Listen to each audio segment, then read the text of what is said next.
150 কিসের?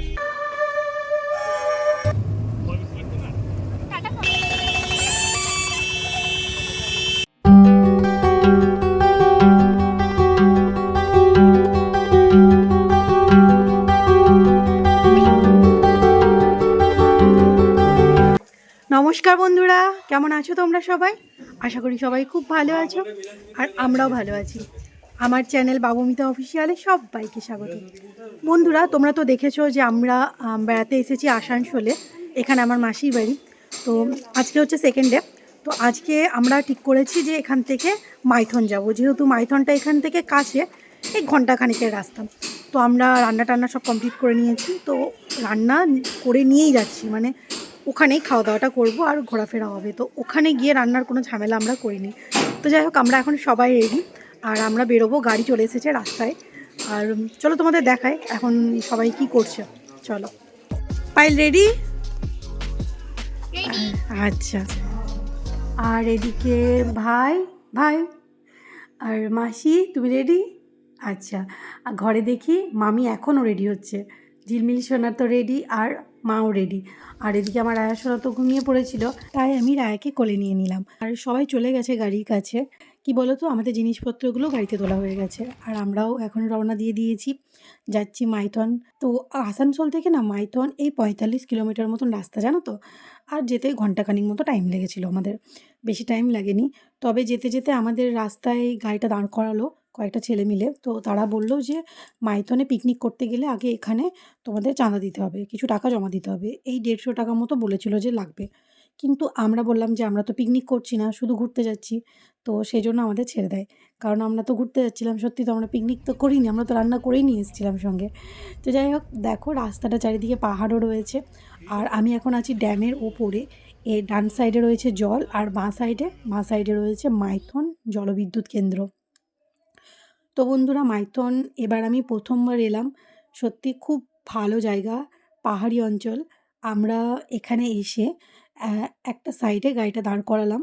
আর যেখানে গাড়িটা দাঁড় করালাম না, তার সামনে দুটো পার্ক রয়েছে, জানো তো। পার্ক দুটো না খুব সুন্দরভাবে সাজানো গোছানো রয়েছে।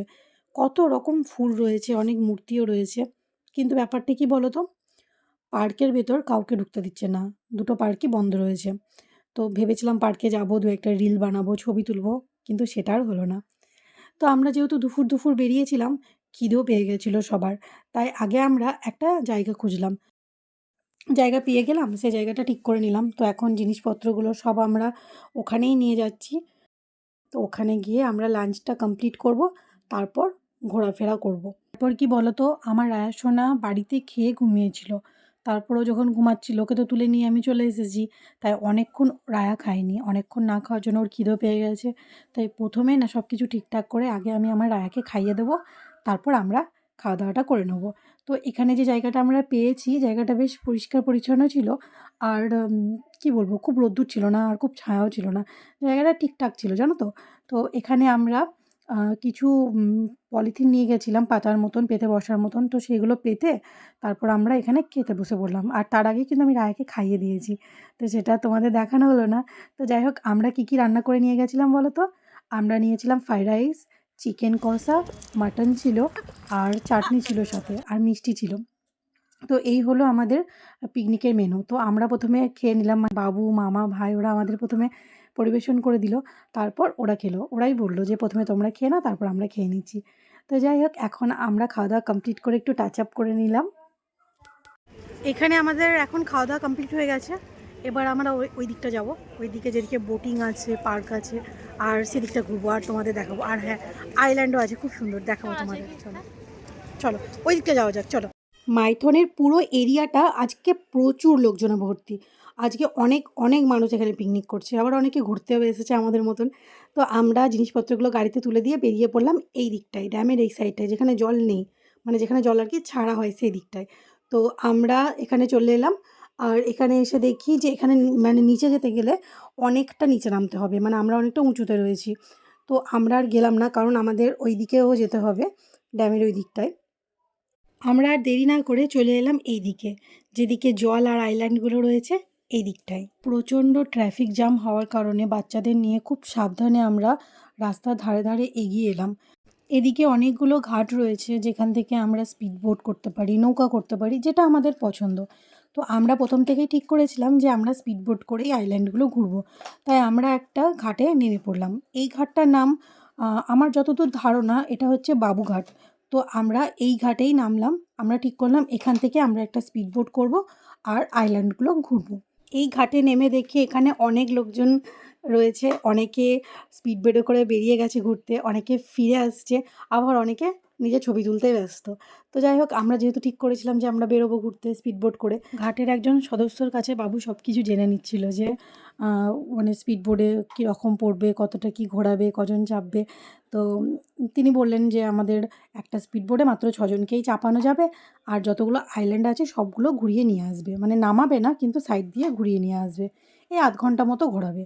তো আমরা চলে গেলাম টিকিট কাউন্টারে, আর টিকিট কাউন্টারে 1400 টাকা নিল, আমাদের 6 জনের 1400 টাকা নিল। তো আমরা টিকিট কেটে এসে যেটা ফার্স্ট করলাম, লাইফ জ্যাকেটগুলো পরে নিলাম। এটা একটা খুব important part speed boat ride করার। তো আমরা স্পিড বোটে চাপার আগে লাইফ জ্যাকেটগুলো সবাই পরে নিলাম, কারণ জলে নামছি আমরা, সতর্কতা তো অবলম্বন করতেই হবে, তাই না? তো আমরা কে কে যাচ্ছি বলো তো স্পিড বোটে? আমি, বাবু, ঈশা, পায়েল, মামা, মামি আর সানসোনা। তো আমরা এই কজনেই যাচ্ছি। আর মাসি আর ভাই ঘাটেই রইল। আর রায়াকেও আমি মায়ের কাছেই দিলাম, কারণ ওকে আমি নিয়ে যাব না একদমই, কারণ ও খুবই ছোট। আর কি বলো তো, আমাদের আধ ঘন্টা মতো ঘোরাবে, জানো তো। তো আধ ঘন্টার মধ্যে বললো যে পুরো আইল্যান্ডগুলো চারিদিকটা সব ঘুরিয়ে দেবে। No life jacket, no boating. পাশেই কিন্তু বোট টানানো রয়েছে, যেটা আমি তোমাদের আগেই বললাম। তো আমরা রেডি এখন। আমাদের একটু ভয় ভয় করছিল, জানো তো, কারণ স্পিড বোটে এর আগে আমি কখনো চাপিনি, তাই একটু ভয় ভয়ও করছিল। কিন্তু চারিদিকটা দেখছিলাম যে অনেকে, মানে প্রচুর নৌকা রয়েছে, প্রচুর স্পিড বোট রয়েছে, অনেকজন ঘুরছে। তো তাদেরকে দেখে মনে একটা সাহস এলো, আর একটা অ্যাডভেঞ্চার ফিলিংস আর কি, যেটা আসে সবার। তো এই যে আইল্যান্ডগুলো তোমরা দেখছো, এগুলো সব ঘুরিয়ে নিয়ে আসবে, ভেবেই কত ভালো লাগছে, তাই না বলো? এত সুন্দর লাগছে জায়গাটা। এটা তো নামেই আছে যে গরিবদের ডাল লেক। তো সত্যি একদম মনে হচ্ছে যেন আমরা কাশ্মীরে ডাল লেকেই আছি। এত সুন্দর জায়গাটা, আর জলটা না পুরো নীল। তোমরা তো দেখতেই পাচ্ছ কত সুন্দর লাগছে, দেখো। আমাদের প্রথম ভয় ভয় করছিল, কিন্তু যখন স্পিড বোটটা চলতে আরম্ভ করলো তখন ভয়টা পুরোটাই কেটে গেল। কারণ দেখে যতটা মনে হচ্ছিল যে স্পিডে যাচ্ছে, ভয় হবে, ভয় লাগবে, কিন্তু ততটা সেসব কিছুই নয়। নতুন একটা জায়গায় এসে নতুন একটা জিনিস ট্রাই করলাম, বেশ ভালোই লাগছিলো গো। এত সুন্দর একটা জায়গায় বোটিং করছি, আর পুরো নীল জল, একদম মনে হচ্ছে যেন গভীর সমুদ্রে চলে এসেছি। চারিদিকে আইল্যান্ড, আর শুধু জল আর জল, আর মাঝে মাঝে কয়েকটা নৌকা আর স্পিড বোট। খুব সুন্দর জায়গা, খুব সুন্দর দৃশ্য, মনও ভরে যাচ্ছে আর দেখে চোখও ভরে যাচ্ছে। দেখো পিছনটা কত সুন্দর লাগছে, তাই না? তো যাই হোক বন্ধুরা, আমরা অনেকটা গভীরে চলে এসেছি, অনেকটা দূরে চলে এসেছি ঘাট থেকে। তো ঘাটে এখন কিছুই দেখা যাচ্ছে না, শুধু জল আর জল চারিদিকটা।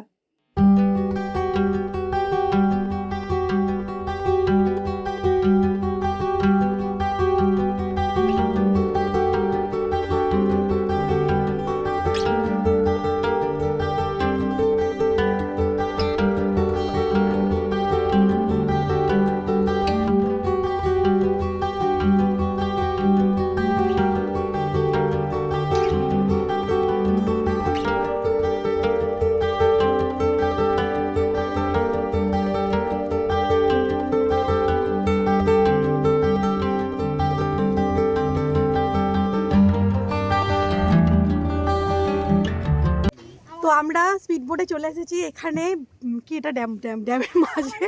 তো দেখো চারিদিকে জল, চারিদিকে জল রয়েছে, দেখো সব বাইকে দেখাচ্ছি। তো তোমরা দেখতে পাচ্ছ এদিকে চারিদিকে জল রয়েছে, আর চারিদিকে আইল্যান্ডও রয়েছে, খুব সুন্দর সুন্দর। তো ওখানে একটা আইল্যান্ড রয়েছে, ওই আইল্যান্ডটার নাম হচ্ছে চামচ দ্বীপ, উল্টো চামচ যেরকম হয় সেরকম, তোমাদের আমি দেখিয়েছিলাম ওটা। তো আরও 4-5টা। এটা কি করছিস? দেখো পায়েল কি করছে। ও আচ্ছা, ওর ফোনটা আমার পার্সে আছে, এই যে আমার পার্স। তোমাদের একবার চারিপাশের ভিউটা আমি আরো একবার দেখিয়ে দিই। এখানে আমরা দাঁড়িয়ে রয়েছি, কোথায় দাঁড়িয়ে রয়েছি সেটা দেখাচ্ছি, দেখো।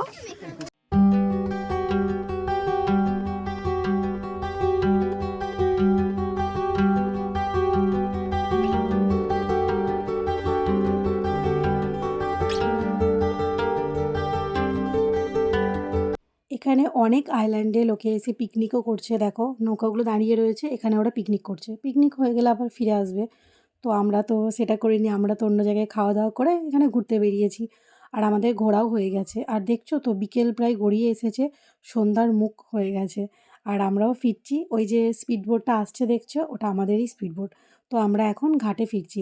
বন্ধুরা জানো তো, মাইথন না এবার আমি প্রথমবার এলাম, কিন্তু খুব ভালো লাগলো জায়গাটা, আশা করছি আবার যাব। আর তোমরা যদি কেউ মাইথন গিয়ে না থাকো, তাহলে গিয়ে ঘুরে এসো, তোমাদেরও ভালো লাগবে। ওখানে সব রকম ব্যবস্থা রয়েছে। আমরা অনেকজন মেয়ে গেছিলাম, আমাদের টয়লেটেরও যাওয়া দরকার পড়েছিল, তো সেটারও ব্যবস্থা রয়েছে খুব ভালো। আর খাবার দাবার দোকানও রয়েছে অনেক। আবার তোমরা যদি কেউ মনে করো যে ওখানে এক রাত স্টে করবো, সেরকমও ব্যবস্থা রয়েছে। তো আমরা কিন্তু সেটা করিনি, আমরা আমাদের গাড়িতে যেমন গেছিলাম, আমরা এই স্পিড বোটে বোটিং করে তারপর আমরা আবার ব্যাক করেছিলাম, কারণ আমাদের মাসির বাড়ি কাছে, তাই আমরা ব্যাক করেছিলাম। তো আমরা এবার চলে এসেছি ঘাটে। আর এখানে এসে দাদারা বলল যে এখানে আমরা কিছু উঠে সেলফি টেলফি ছবি টবি তুলতে পারি। আমরা একে একে খুব সাবধানে স্পিড বোট থেকে উঠে এলাম। আর দাদারা যখন বলছিল যে তোমরা এখানে ছবি তুলতে পারো, তো আমরা বেশ কিছু ছবি তুলে এবার আমরা ওখান থেকে বেরিয়ে এলাম। এখান থেকে আমরা এবার মাসির বাড়ি ফিরবো। আর আমাদের গাড়িটা না অনেক দূরে লাগানো রয়েছে, মানে পুরো ড্যামের ব্রিজটা আমাদের পার করে যেতে হবে, তারপর আমরা গাড়িটা পাবো। আর কি জানো তো, একটা ভালো কথা কি, আমাদের এই ফেরার পথে কিন্তু রয়েছে কল্যাণেশ্বরী মায়ের মন্দির। তো আমরা ফেরার পথে কল্যাণেশ্বরী মন্দির একবার দর্শন করে যাব। তো এখন আমরা ঘাট থেকে উঠে আসছি, আর ঘাট থেকে উঠে না ওখানে অনেক রকম মেলা খেলা বসেছে, অনেক কিছু বিক্রি হচ্ছে। তো এখানে একটু হালকা ফুলকা বাচ্চারা খাওয়া দাওয়া করলো, একটু এনজয় করলো। এবার আমরা গাড়ির দিকে যাচ্ছি, গাড়িটা অনেক দূরে লাগানো রয়েছে। তো আমরা সবাই এবার গাড়ির দিকে হাঁটা দিয়েছি। আমরা এইগুলো সব ঘুরে এলাম স্পিড বোর্ডে, তোমাদের তো দেখালাম।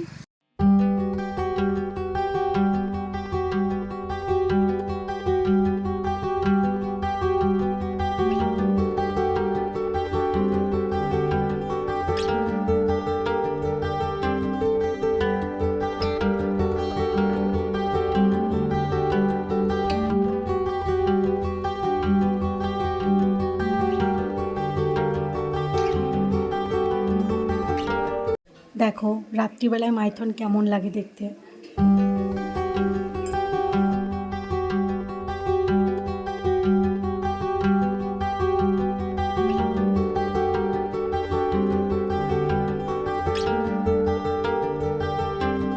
এখন আমরা চলে এসেছি কল্যাণেশ্বরী মন্দিরের সামনে, একদম ফেরার পথেই বললাম না কল্যাণেশ্বরী মন্দির পড়ে। তো আমরা মন্দির দর্শন করে তারপর ফিরবো। তো এখন আমরা যাচ্ছি। আশেপাশে না মন্দির ঢোকার আগে আশেপাশে অনেক দোকান রয়েছে, তোমরা যদি কেউ মনে করো যে পুজো দেবো, তো এখান থেকেই পুজোর ডালা কিনে নিয়ে যেতে পারো। তো আমরা তো খাওয়া দাওয়া করে ঘুরতে গেছিলাম, তাই পুজোটা দিইনি, শুধু মায়ের দর্শন করতেই গেছিলাম। তো এদিকে প্রচুর রকম জিনিস বিক্রি হচ্ছে, যেমন মায়ের পুজোর ডালা বিক্রি হচ্ছে, তেমনই অনেক বাচ্চাদের খেলনা টালনা প্রচুর জিনিসও রয়েছে সেখানে, জানো তো। পুজোর সামগ্রীও রয়েছে, যেরকম বিক্রি হয় আর কি পুজোর জায়গায় যেসব জিনিসপত্র বিক্রি হয়ে থাকে সেরকমই। তো আমরা সবাই এখানে গেলাম মায়ের দর্শন করতে।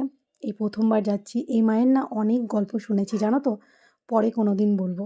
তো আজকে নিজের চোখে দর্শন করব।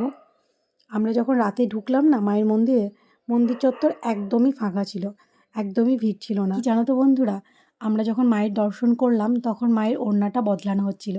তো যাক, মায়ের দর্শনটা খুব ভালোভাবে হয়েছে। আমরা এবার বাড়ি ফিরবো। আর ব্লগটা আমি এখানেই শেষ করছি। আমার ব্লগটা ভালো লাগলে অবশ্যই একটা লাইক করবে, আর আমার চ্যানেলে নতুন হলে প্লিজ চ্যানেলটা সাবস্ক্রাইব করে আমার সাথে থাকবে। বন্ধুরা, আমরা এরপর বাড়ি ফিরেছিলাম, আর তারপর দিনই একটা খুব দরকারি কারণে আমরা সকালে ট্রেন ধরেই কাঁদি ফিরে এসেছিলাম, মানে বাড়ি ফিরে এসেছিলাম। তার জন্য আমার বাদবাকি আর কোনো ব্লগই তোমাদের দেওয়া হলো না আসানসোলের। তো বন্ধুরা, দেখা হচ্ছে আবার পরের ব্লগে। সবাই ভালো থেকো, সুস্থ থেকো। এখন আসি, বাই।